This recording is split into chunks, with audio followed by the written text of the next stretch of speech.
अस्सलाम वालेकुम स्टूडेंट्स, मुझे उम्मीद है कि आप खैरियत से होंगे, अच्छे से बायोलॉजी पढ़ रहे होंगे। स्टूडेंट्स, हम चैप्टर नंबर 2 को स्टार्ट किए हुए हैं, बायोडाइवर्सिटी को हम वर्ड टू वर्ड लर्निंग कर रहे हैं। इंशाल्लाह इसके बाद आपको एक एक कॉन्सेप्ट क्लियर होगा इंशाल्लाह। चलिए हम स्टार्ट करते हैं वायरस को। वायरस क्या है? अब ये जो वायरसेस होते हैं ना, जिस तरह के कोविड-19 पिछले दिनों में फैला हुआ था, वो भी एक वायरस की वजह से था। एक वायरस ने पूरी दुनिया को ही देखें हिला के रखा हुआ था, ठीक है। पूरी दुनिया में इतनी ज़्यादा तबाही फैला रहा था। कोरोना वायरस के बारे में भी आगे हम पढ़ेंगे कि क्या होता है कोरोना वायरस। अच्छा, ये उन्हीं वायरसेस के बारे में हम पढ़ रहे हैं। वायरसेस क्या हैं? अल्ट्रा माइक्रोस्कोपिक स्ट्रक्चर, मतलब ये इतने छोटे स्ट्रक्चर्स हैं, अल्ट्रा माइक्रोस्कोपिक। माइक्रोस्कोप में भी बड़ी मुश्किल से आपको नज़र आ रहे होते हैं, इनके लिए स्पेशल इलेक्ट्रॉन माइक्रोस्कोप इस्तेमाल करनी पड़ती है, ठीक है। बहुत छोटे स्ट्रक्चर्स हैं, अल्ट्रा माइक्रोस्कोपिक, ठीक है। माइक्रोस्कोपिक स्ट्रक्चर वही होते हैं जो माइक्रोस्कोप से नजर आए। क्रिएचर्स हैं, ऐसी मखलूक हैं that are at the border line of living and non living. मतलब ये लिविंग के तौर पर भी बिहेव करते हैं, नॉन लिविंग के तौर पर भी। नॉन लिविंग के तौर पर कैसे? जब ये होस्ट से बाहर होते हैं ना, तो तब ये वायरस ऐसे बिल्कुल पड़ा होता है, हमें लगता है जैसे कोई नॉन लिविंग चीज़ है।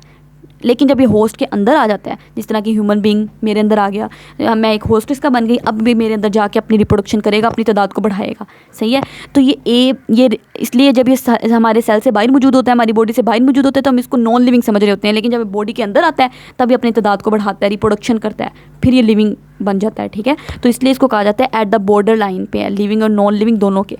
ये ए सेलुलर, ए मीन्स विदाउट, सेलुलर मतलब सेल, विदाउट सेल मतलब ये सेल से भी नहीं मिलके बने हुए। हमने पढ़ा all living organism are made of cell, सारी की सारी लिविंग ऑर्गेनिज्म, बेशक वो प्लांट्स हैं, एनिमल्स हैं, जो लिविंग ऑर्गेनिज्म है ना, वो सेल से तो मिलके बनी होगी। लेकिन ये वाहिद ऐसी चीज़ है, लिविंग भी हैं लेकिन सेल से भी मिलके नहीं बने हुए, ठीक है।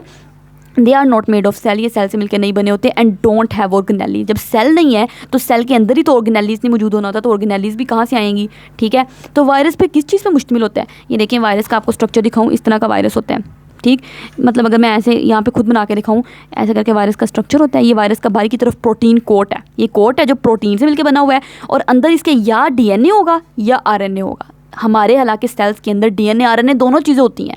सारे लिविंग ऑर्गेनिज्म के पास डीएनए भी होता है, आरएनए भी होते हैं, दोनों चीज़ें। लेकिन ये वायरस ऐसी चीज़ है जिनके पास या डीएनए होगा या आरएनए होगा, आइदर कोई एक चीज़, दोनों इकट्ठी नहीं, ठीक है। फॉर एग्जांपल ये वायरस ऐसा है जिसके पास डीएनए है, तो ये वायरस का डीएनए है, ये वायरस का प्रोटीन कोट है, और ये वायरस का ये स्ट्रक्चर है। और ये इस तरह वायरस की बैठने की जगह टेल वगैरह होती है, ऐसे करके इस तरह वायरस का स्ट्रक्चर होता है, ठीक है। सिंपल सा सादा सा इसका स्ट्रक्चर है। ये क्या है? डोंट है, वो सेल नहीं है तो ऑर्गेनेलिस भी नहीं है। Virus consist of nucleic acid, nucleic acid में ना डीएनए आरएनए आता है, न्यूक्लिक एसिड डीएनए आरएनए को कहते हैं। तो ये वायरस के पास न्यूक्लिक एसिड है, डीएनए और आरएनए, या डीएनए है या आरएनए एक चीज़ होगी, सराउंडेड बाय प्रोटीन कोट, और उसके इर्द गिर्द प्रोटीन कोट होती है, जैसा कि मैंने आपको दिखाया, ये प्रोटीन कोट है इर्द गिर्द, और अंदर या डीएनए या आरएनए, जिसको न्यूक्लिक एसिड कहते हैं, ठीक है। They can not run metabolism, इनके अंदर कोई मेटाबॉलिज्म नहीं हो सकता। मेटाबॉलिज्म क्या होता है? मेटाबॉलिज्म दो तरह का होता है, कैटाबॉलिज्म, एनाबॉलिज्म। कैटाबॉलिज्म, एनाबॉलिज्म, ये आप एंजाइम वाले चैप्टर में डिटेल से जाके पढ़ेंगे, ठीक है। ये जो मेटाबॉलिज्म होता है ये दो तरह का होता है, ठीक है। Catabolism, anabolism.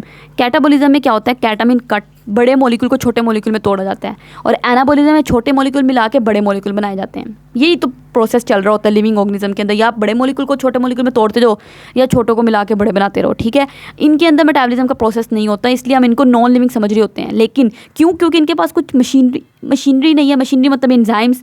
हर मेटाबॉलिज्म के प्रोसेस में ना इंजाइम चाहिए होते हैं। आगे हम जाके इंजाइम वाले चैप्टर को डिटेल से पढ़ेंगे। अगर इंजाइम ना हो ना, तो आपके बॉडी की रिएक्शन इतने स्लो चलें कि एक रिएक्शन को मुकम्मल होने में तकरीबन कोई कितने साल लग जाएँ, 100 साल लग जाएँ, उतनी तो हमारी ज़िंदगी भी नहीं है।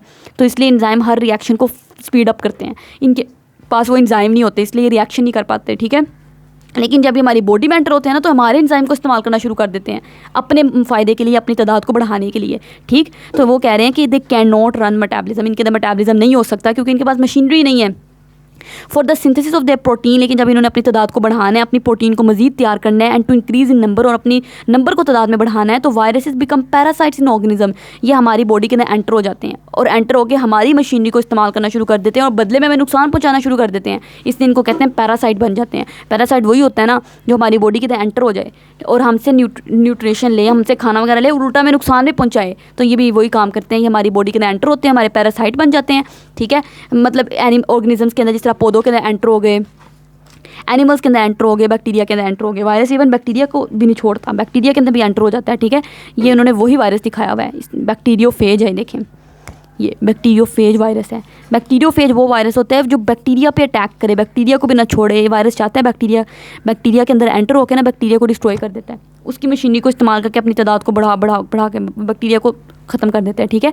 तो वायरसेस जो होते हैं ना वो कहते हैं are not included in the classification system. याद रखो, आपने 5 किंगडम क्लासिफिकेशन सिस्टम पढ़ा, 3 किंगडम पढ़ा, 4 किंगडम पढ़ा, 2 किंगडम पढ़ा, कहीं भी वायरस को हमने कहीं ऐड नहीं किया, क्योंकि ये लिविंग ऑर्गेनिज्म के बॉर्डर लाइन पे ही है ना, क्योंकि सेल से मिलकर नहीं बने हुए, ए सेलुलर है, तो इसलिए वो कहता है वायरसेस को हमने कहीं क्लासिफिकेशन सिस्टम में ऐड नहीं किया, because they lack any of the characteristics of 3 domains of life. क्यों? क्योंकि जो लाइफ की करैक्टरिस्टिक्स होती हैं ना वो इनके अंदर मौजूद नहीं है, सेल पे नहीं मिलके बने हुए, कोई ऑर्गेनेलीज नहीं है, कोई मेटाबॉलिज्म इनके अंदर नहीं रन कर रहा, इसलिए हमने इनको क्लासिफिकेशन सिस्टम में भी नहीं डाला हुआ। अच्छा, इसके अलावा और भी पार्टिकल्स होते हैं जो अजीब अजीब तरह के होते हैं। ये उन्होंने बैक्टीरियोफेज दिखाया हुआ है, ऐसा ये वायरस है जिसने बैक्टीरिया को अटैक करना है। Bacteria mean bacteria, phase mean eater, bacteria eater, bacteria को खा जाता है वायरस, बैक्टीरिया को डिस्ट्रॉय कर देता है, ठीक है। और ये इन्होंने इन्फ्लुएंजा वायरस दिखाया हुआ है जो आपको फ्लू करवाता है, ठीक है, फ्लू, ज़ुकाम, छींके, नज़ला वगैरह सब कुछ, ये वो वायरस है। अच्छा, प्रियोन्स और विरियोड्स, ये भी प्रियोन्स और विरियोड्स ये 2 पार्टिकल्स होते हैं। ये भी ए सेलुलर पार्टिकल है वायरस की तरह, ए मीन्स विदाउट, इनके पास भी सेल नहीं होता, ठीक है। जब सेल नहीं है तो इनको भी हम क्लासिफिकेशन सिस्टम में नहीं डालेंगे, they are not included in the classification system, क्योंकि हमने जितने भी क्लासिफिकेशन सिस्टम पढ़े उसमें हमने वायरस की कोई बात नहीं की, प्रियोन्स की कोई बात नहीं की, वायरियोड्स की कोई बात नहीं की, ठीक है। जो प्रियोन्स होते हैं ना, ये पी से प्रियोन्स, पी से प्रोटीन, ये सिर्फ प्रोटीन पे मुश्तमिल है। वायरस के पास तो चलो फिर भी प्रोटीन थी और दरमियान में डीएनए या आरएनए था, इनके पास तो वो भी नहीं है, प्रियोन्स के पास ओनली प्रोटीन, कोई डीएनए कोई आरएनए नहीं है, ठीक है। और विरियोड्स जो होते हैं ना वो कंपोज कर रहे होते हैं ओनली आरएनए, सिर्फ आरएनए, डीएनए भी नहीं, और वो भी सर्कुलर आरएनए, ठीक है, सर्कुलर गोल गोल आरएनए पे मुश्तमिल होते हैं विरियोड्स। पी से प्रियोन्स प्रोटीन पे कंपोज हैं, और विरियोड्स जो होते हैं ये आरएनए पे, सर्कुलर आरएनए पे मुश्तमिल होते हैं ओनली, ये बस इन चीज़ों से मिलकर बने हुए हैं। अब ये है दिखने में तो लगता तो ये है कि बहुत इनकी कॉम्पोजिशन में क्या ही है, लेकिन इन्होंने ऐसी ऐसी डिजीज़ करवानी है ना, और कैंसर इवन करवाना है, ठीक है। बोथ दीज पार्टिकल्स, ये दोनों पार्टिकल्स प्रियोनोविरियोड्स जो होते हैं ना, इन्फेक्शियस डिजीज़, इन्होंने सर्टन प्लांट्स, इन्होंने पौधों के अंदर ऐसी ऐसी बहुत डिजीज़ करवानी होती हैं। There are also cause of cancer, even ये कैंसर भी करवा देते हैं। कैंसर आप आगे जाके पढ़ेंगे चैप्टर नंबर 4 सेल साइकिल में, अनकंट्रोल्ड सेल, चैप्टर नंबर 4 में जी। वहाँ पे कैंसर क्या होता है कि सेल्स की ना अनकंट्रोल्ड डिवीजन स्टार्ट हो जाती है। नॉर्मली एक सेल जो होता है ना, जब डिवीजन का प्रोसेस चाहिए होता है तभी उसने डिवाइड होना है, और डिवाइड भी 2 में होना है, बस ख़त्म, बात ख़त्म। लेकिन इस केस में, कैंसर के केस में, वो जो सेल है वो डिवीजन की जा रहा है, अनकंट्रोल्ड डिवीजन, काबू से बाहर डिवीजन हुई है, ठीक है, ये कैंसर होता है। अच्छा, अब ना थोड़ी सी उन्होंने यहाँ पे समरी बताई हुई है, बहुत अच्छी समरी लिखी हुई है डोमेन्स और किंगडम्स की। देखें, सबसे पहले हमने 3 डोमेन पढ़ी ना, Archie domain, bacteria domain, Eukarya domain से मजीद किंगडम्स थे।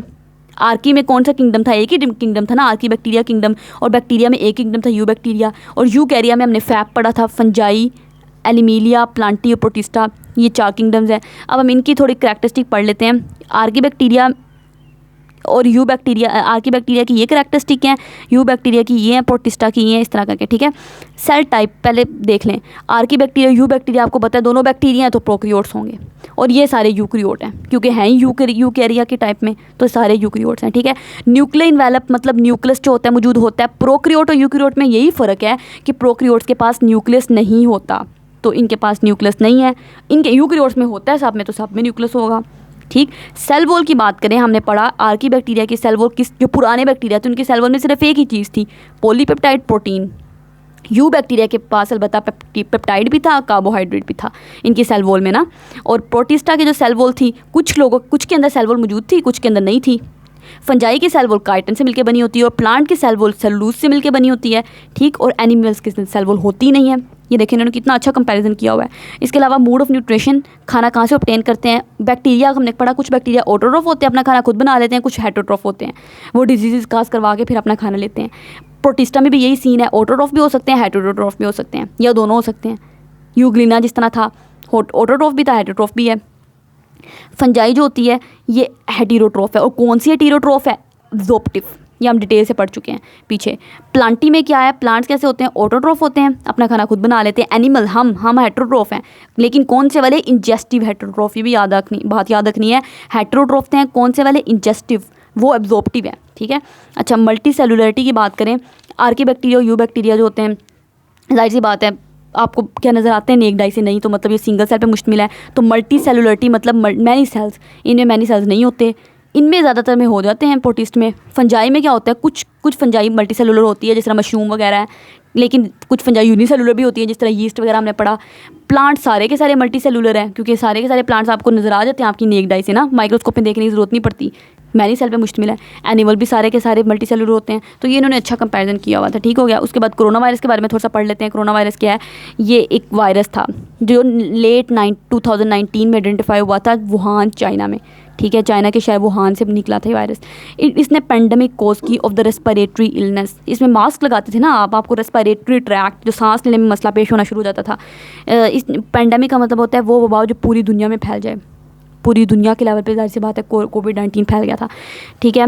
इसने कौन सी डिजीज़ करवानी होती है, कोविड-19 डिजीज़ करवानी होती है, इसलिए इसको 19 कहते हैं क्योंकि 2019 में आइडेंटिफाई हुआ था।